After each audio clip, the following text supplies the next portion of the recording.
Yeah, hi, dear students. Today we are going to see one of the major aspect which is impacting your preparation and to your day-to-day life of the UPSC.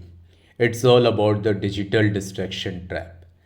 The point where your real fight with respect to UPSC preparation begins.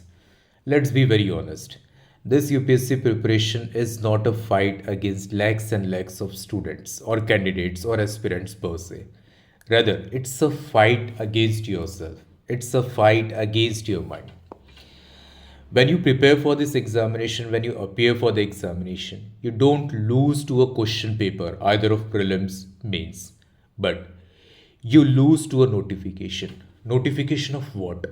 A single notification of the mobile make you lose. Suppose you are sitting down to read a polity book, M. Lakshmikant book, or whatever the resources you have, and suddenly your phone lights up. Your phone blips up. Now, with the inquisitiveness, you look toward the phone. Who is that person who might have sent you a meme or sent you a reel, or who might be that particular person who might have texted you? You think, let's me just invest 5 minutes here. But it's not an investment, it is the biggest distraction you would be having. Because when that 5 minutes is to get convert into 50 minutes, no one knows. And the only thing you revise is your guilt. Please remember, in the whole human civilization, no big person have been able to retrieve back the time. Be it Einstein, Newton, Ramanujan, Swami Vivekanand, or Samrat Ashoka. No one have been able to retrieve the time. So you should understand the sensitivity of losing that particular concentration, losing that particular precious time. Now, when talk about the enemy in this UPSC preparation, it doesn't come in any specific shape and forms, okay, like carrying a gun and all. Rather, the enemy is beside you, the enemy is just adjacent to you. That enemy, it carries a charger. That enemy, it budges. That enemy, it rings. That enemy, it vibrates. And that enemy, that small enemy, it steals your precious attention very quietly. So every scroll, every ping, every new tab on a mobile is one tiny cut to your precious concentration. And slowly, your dream bleeds away, not with the voice, but with this gradual and tiny distractions. So here is the truth, the life lesson for you, that your brain is not the lazy, but it is addicted with the digital marijuana, that is this mobile addiction.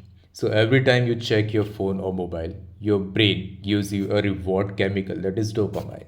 And that's why this Gen Z, they starts feeling like that. Ki if they would see one reel, they feel much better than reading one NCRT page.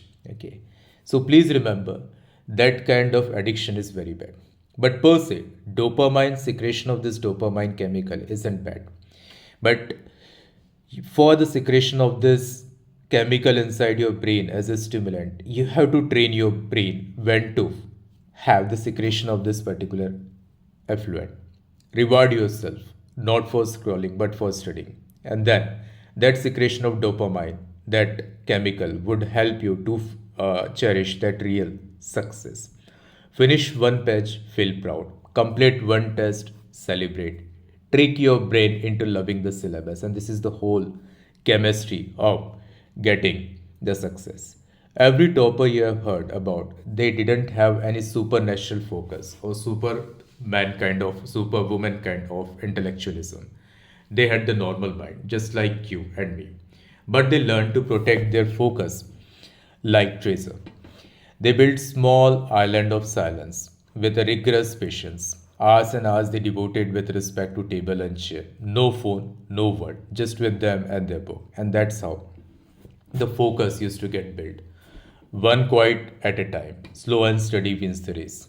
So if you want to beat the distraction, follow this simple rule. Rule number one, airplane mode. Means study mode. Don't just mute your phone. Make that particular phone disappear. Rule number two, micro victories. Study in a small manner, bit manner. Celebrate those small study.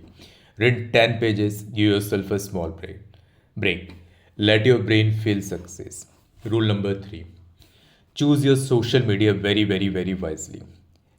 So, try to understand this particular fact. In this digital age, books are the best influencers. They reply to your efforts in most tangible manner in the form of marks. So remember this. The humongous syllabus of the UPSC, it doesn't break your dreams. Rather, this digital distraction does. UPSC is not the battle of only 2 years. It's a daily battle with the focus, with the concentration. So every time you ignore a notification of the mobile, you passed a test. Every time you stay with your book instead of your phone, you become a little more like the officer you dreamt to be. The exam might be tomorrow, the exam might be after a few months or after 1 or 2 years, but the distraction is a pragmatic reality now. So choose wisely your roadmap, your path to become a future IAS officer. Thank you so much.